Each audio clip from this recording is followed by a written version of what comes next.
kekecewaan saya itu ketika kemudian orang seperti Gibran itu kemudian diminta, diberi harapan oleh banyak orang, setidaknya yang memilihnya, akan memberi warna demokrasi kepada kita. Saya tidak habis pikir bagaimana dengan anak seperti ini bisa memberikan warna demokrasi kepada kita. Maka kemudian coba berikan saya dan mungkin banyak orang di sini penjelasan bahwa orang seperti Gibran ini pemunculannya dibebani tanggung jawab seperti itu. Coba jelaskan kepada saya dan kita tentang bagaimana kita harus bersikap seperti ini. Satu, saya kira saya setuju dengan istilah Tempo bahwa Gibran itu anak haram konstitusi.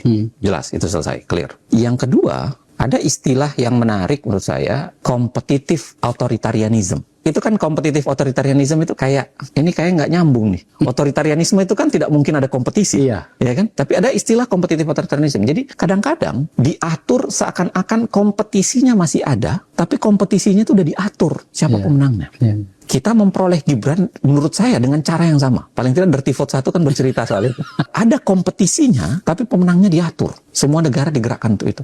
Itu yang membuat saya tidak pernah merasa pede bahwa tawaran orang seperti Gibran dan Pak Prabowo itu bisa membawa Indonesia menjadi lebih baik. Itu sebabnya kita bikin Dirty Vote 2. Dengan tesis dasar kita bilang begini, orang yang menang dengan kecurangan, dia akan insecure. Bagaimana insecure itu? Ya ada dua pola kebijakannya. Dia akan tambal sulam banget. Begitu dia lakukan sesuatu dikritik, langsung kaget, langsung lepas gitu. Atau yang kedua, dia sudah punya keinginannya, dia akan malu tak gentar, maju terus. Walaupun malu ya tak gentar dia, maju terus. Begitu.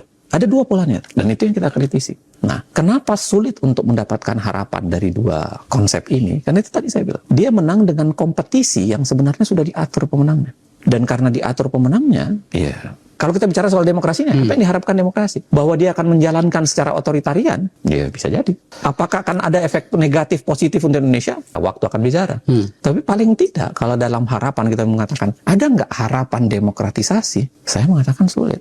Lawang dia terpilih dalam otoritarianisme yang berselubung kompetisi.